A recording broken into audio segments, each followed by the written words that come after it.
beberapa prinsip yang saya ajukan seperti ini. Teman-teman harus tahu bahwa saya di sini berdiri tidak sebagai expert. Saya tidak punya kredibilitas akademis atau ilmiah. Jadi saya lepas dari hampir semua denotasi dan saya hanya dikenali orang di dalam konotasi-konotasi sebenarnya aslinya. Nah, jadi saya ingin beberapa prinsip itu. Yang pertama, tolong Anda jangan menuntut saya pada posisi seolah-olah saya adalah seorang ahli atau pakar dari tema yang sedang akan kita bicarakan. Saya yang mengusulkan tema menemukan kembali denotasi ini karena sejumlah kegelisahan. Posisi saya hanyalah seorang pekerja sosial yang berjalan ke sana kemari terus-menerus berpuluh-puluh tahun, dan saya menemukan sejumlah hal yang akan saya tawarkan pertama kepada filolog, kepada ahli-ahli bahasa, untuk supaya ada program penelitian yang lebih seksama, karena urusan denotasi dan konotasi ini tidak hanya urusan kata, tetapi sudah menjadi bagian dari perusakan besar. Secara dasar kan sebenarnya Adam dihadirkan oleh Tuhan ke bumi itu juga dengan diberi wacana-wacana nomenklatur. Jadi kalau nyun sewu, kalau dalam Quran ada wa'allama Adam al-asma akullaha tsumma aradahum 'alal malaikah. Jadi Adam diwurui atau diajarin fenomena-fenomena sosial dan budaya, bukan nama benda. Kalau nama benda atau kata itu kan cukup konvensi di antara manusia yang hidup. Artinya Adam dengan istrinya, dengan anaknya bisa menyepakati kalau ini disebut batu, itu disebut debu, dan seterusnya. Tapi yang diperkenalkan Tuhan kepada Adam adalah fenomena-fenomena, kemungkinan-kemungkinan terjadinya koordinat-koordinat budaya pada perilaku manusia. Nah, pada awalnya sebenarnya adalah kata yang diciptakan oleh manusia, kemudian kata itu berangkat dari sebuah makna itu kemudian terlibat di dalam perilaku sosial dan dialektika budaya, kemudian dia menghasilkan konotasi seperti yang Pak Faruk bilang, telu songo walu songo sak piturute tadi. Kemudian ada kata yang bisa tetap dijaga denotasinya, tapi ada kata yang lepas, yang ucul, sehingga dia menciptakan konotasi yang terlalu jauh dari denotasinya. Bahkan kemudian pada tahap berikutnya dia menciptakan denotasi baru. Kalau pakai bahasa sehari-hari bagi orang Jawa, saya kira antara pakem dan carangan, gitu ya. Ini asosiasi, bukan persis artinya. Jadi selalu ada pakem-pakem yang kemudian dicarangkan, tetapi carangan yang lahir kemudian menjadi pakem yang baru. Demikian seterusnya. Jadi sama dengan hulu hilir, mana hilirnya mana hulunya, itu dia akseleratif, dia berjalan secara dinamis. Nah, ini kita harus punya penelitian yang seksama, karena urusan satu kata dan satu huruf itu bisa ternyata bisa memproduksi kerusakan-kerusakan besar. Misalnya ini ada undangan untuk pelantikan kepala BIN di istana, itu kontroversial. Ini BIN itu Badan Intelijen Nasional apa Badan Intelijen Negara? Nah, itu suratnya sedang dipersoalkan. Lo nek yus karpe kae nek gitu bisa, tetapi kalau negara kan harus denotatif, kan gitu. Tapi ini suratnya sedang beredar di mana-mana karena ada kekeliruan, gitu. Jadi yang tidak ditandatangani presiden yang ternyata salah itu adalah kan kumpulan kata-kata juga. Jadi ternyata kata itu bisa menghancurkan kehidupan secara luas.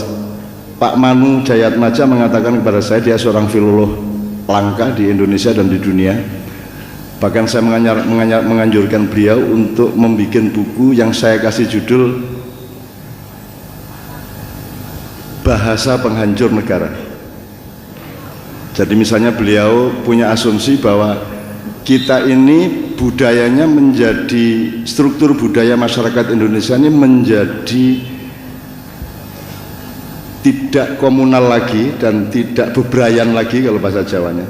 Tidak ada gotong royong lagi, karena begitu kita belajar bahasa Inggris kita hanya mengenal 3 jenis positioning. 1 subjek, 2 predikat, 3 objek. Jadi setiap hari kita tuh mikirnya, nalurinya adalah bagaimana kita bisa menjadi subjek untuk mengobjekkan orang lain atau apapun, dan meletakkan di luar diri kita sebagai predikat dan objek saja. Dan itu yang terjadi. Begitu Anda jadi bupati, Anda langsung objek. Begitu Anda jadi menteri, Anda langsung objek. Jadi cara berpikirnya itu sesuai dengan struktur grammar bahasa Inggris itu ya, gitu. Termasuk bahasa Arab, fa'il, maf'ul, gitu ya. Nah, kemudian diteliti, diasumsi bahwa ternyata salah satu sumber kehancuran kita bernegara dan berbangsa ini adalah liarnya konotasi, Pak Faruk. Liarnya konotasi sedemikian rupa sebenarnya. Dari urusan jarak antara denotasi dan konotasi ini ada macam-macam, bro. Ada rezim-rezim politik, itu antara denotasi dan konotasi. Ada MUI, ada Ustadz, ada tausiah. Udah segala macam berhimpun di antara konotasi dan denotasi. Kalau ini tidak kita kelola dengan baik secara intelektual, secara ilmiah atau akliyah, maka kita tidak akan bisa membenahi apapun. Karena sekarang denotasi yang paling institusional namanya undang-undang. Undang-undang saja sekarang konotatif. KPK yang dulu punya karakter di mana kalau KPK sudah menterdakwakan, mentersangkakan seseorang, maka tidak ada SP 3. Sejak Budi Gunawan batal itu semua. Jadi ternyata KPK juga bukan denotasi. Nah, dari denotasi ke konotasi ini ternyata bisa ada sogok-sogokan, kolusi. Ya, bisa ada kompromi-kompromi politik, kompromi-kompromi ekonomi. Karena kita punya lembaga bahasa kan, Dok ya. Nah, lembaga bahasa kita setahu saya belum pernah melakukan kritisisme apapun terhadap gejala-gejala denotasi yang dikonotasikan atau konotasi yang didenotasikan. Kalau denotasi dikonotasikan itu masih lumrah, tapi kalau konotasi didenotasikan itu sudah, itu penipuan, kata Mas Faruk.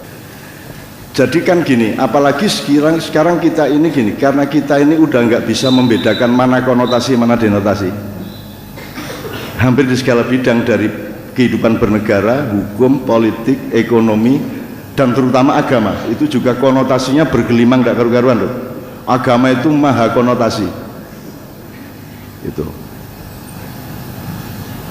Sehingga kita tidak mengerti lagi bedanya yang wajib sama yang sunat. Kita sudah bisa bikin spanduk, mulailah pagi hari dengan sholat duha. Jadi arek-arek seneng nih, wah lumayan nih kira jam 8 tangi ini gak usah subuh, sip. Karena kita memulai hari dengan duha. Sampai anak ngono, jadi uangku nek wis kadung jatuh cinta ku lali liyane.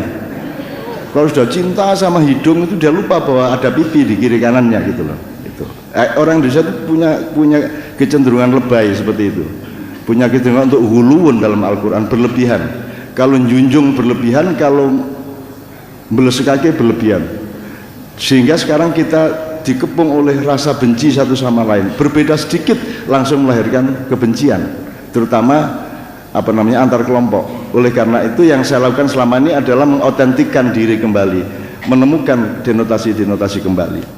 Ada jarak antara kata dengan makna. Jadi denotasi dengan kata dengan denotasi, makna yang sudah menjadi konotasi. Tapi juga ada jarak yang lebih berbahaya antara kata dengan makna dengan budaya.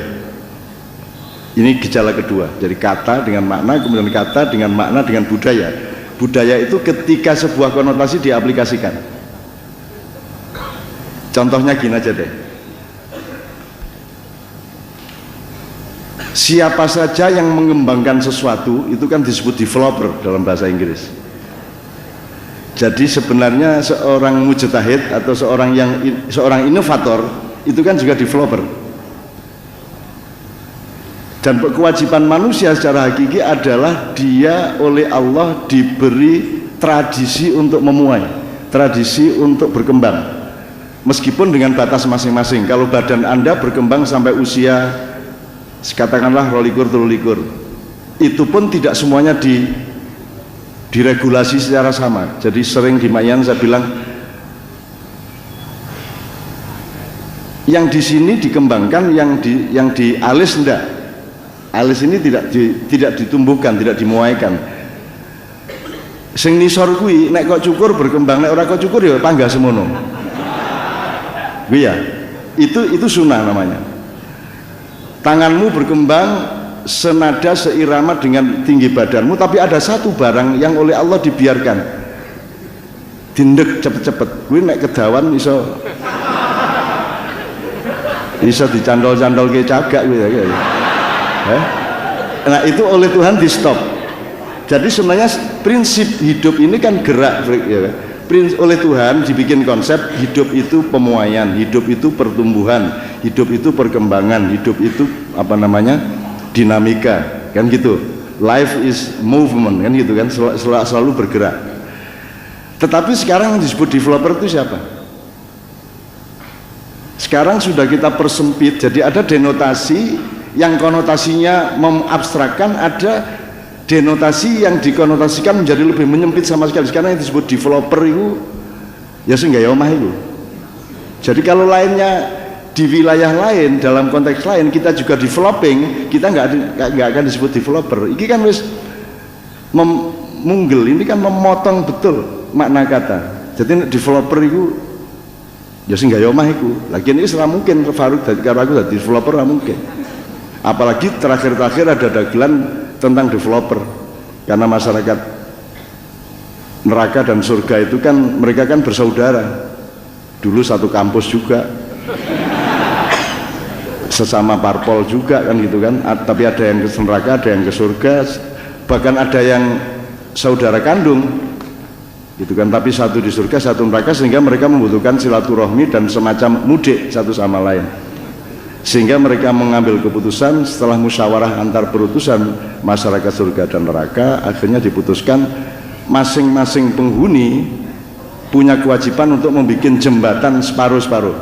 Jadi masyarakat neraka bikin jembatan separuh menuju surga, masyarakat surga bikin jembatan separuh menuju neraka, sehingga nanti bersambung, sehingga mereka bisa menjadwal mudiknya gitu. Tapi ternyata yang di neraka sangat cepat membangun jembatan ini, sementara yang di surga tidak jadi-jadi, bahkan belum dimulai. Setelah dicek dan masyarakat neraka protes, ternyata ketahuan bahwa di surga tidak ada yang bisa bikin jembatan. AKB developernya do ngerokok kabeh gitu. Itu dagelannya gitu. Itu dagelan. Nah, ini belok aja, tapi intinya adalah bahwa sudah, misalnya kata developer sekarang sudah hanya menjadi urusan bangun-bangunan. Itu berarti nanti ada IMB, ada urusan sama departemen apa, ada nyogok, ada izin, ada segala macam, dan itu semua ikut di dalam konotasi itu. Misalnya khilafah ini sudah menjadi ikonnya Hizbut Tahrir. Jadi sekarang Muhammadiyah tidak akan menggunakan kata khilafah dan tidak akan melakukan khilafah apa-apa, karena yang melakukan khilafah itu artinya pengelolaan, pengurusan, apa jenenge, handling, itu khilafah. Pelakunya namanya khalifah, pekerjaannya namanya khilafah. Lah sekarang khilafah itu oleh Allah dikonsep untuk semua manusia itu khalifah. Agamamu apapun, beragama atau tidak pun, Anda semua khalifah. Lah saiki iki pertama dipek wong Islam tok. Sebab wong Kristen ora mungkin duwe konsep khilafah. Akhirnya dipek wong Islam tok. Saiki wis dipek Hizbut Tahrir tok. Jadi wong NU saiki, wong NU Muhammadiyah ra iso dadi khalifah, di enak iki ora ngopo-ngopo iki. Kan gitu sekarang. Rasa demo, rasa nahi mungkar. Nahi mungkar, amar ma'ruf itu kan bagian dari khilafah. Itu pun khilafahnya dikonotasikan menjadi hilirnya adalah pemerintahan Islam dan negara Islam. Jadi ini Anda bisa bayangkan ini jauhnya denotasi dengan konotasi dari kata khilafah. Ini. Jadi judul dari bahan diskusi kita malam ini adalah menemukan kembali denotasi. Itu bukan berarti Cak Nun itu anti konotasi, benar kan? Bukan berarti tadi dia bilang kalau denotasi itu terlalu mengikat, itu harus, jadi konotasi itu dimensi dinamik sebenarnya. Lalu denotasi itu yang pokoknya gitu ya. Kalau yang denotasinya terlalu mengikat itu juga tidak bagus. Tapi kalau konotasinya terlalu liar itu juga tidak bagus. Bukan berarti liar itu salah, tetapi nah ini saya kira paparan dari Cak Nun sepanjang kita ikuti tadi sebenarnya menyeleksi beberapa kata-kata kunci yang mungkin itu bisa konotasinya itu dianggap sudah ada dalam ambang yang bisa kita tolerir, artinya bisa merugikan kita. Nah, jadi sebenarnya yang ditawarkan bukan ditawarkan kepada kita itu untuk bukan hanya akademisi sebenarnya, tetapi bagaimana kita benar-benar memikirkan hal-hal yang kelihatannya sepele seperti kata-kata apa saja ya, tetapi sebenarnya sangat berbahaya bagi emansipasi, liberasi, pembebasan manusia, yang bisa mempunyai efek mungkin penindasan, pembodohan atau apapun juga. Yang saya kira pesannya adalah bagaimana berpikir kritis terhadap gejala-gejala itu yang saya kira yang saya sangat penting di dalam diskusi kali ini. Jadi di samping mungkin ilmuwan-ilmuwan di universitas perlu melakukan kajian, tetapi kita semua sebenarnya harus mulai berpikir kritis terhadap fenomena-fenomena denotasi konotasi yang bisa berisiko. Jadi misalnya ada yang konotasinya mempersempit, ada yang memperluas, sebenarnya ya nggak ada masalah karena itu dinamika. Tetapi kalau dia sudah menimbulkan efek yang dikatakan berbahaya, kalau pesannya Islam kata Cak Nun tadi adalah pembebasan, tapi justru itu bisa menimbulkan penindasan, pembodohan dan sebagainya, itu maka harus dikritisi gitu. Nah, saya kira kesan saya itu pesan yang penting. Tentu tidak hanya kita mentertawakan, tetapi juga kita harus betul-betul berusaha untuk bersikap kritis terhadap segala gejala yang bisa membuat kita kehilangan akal.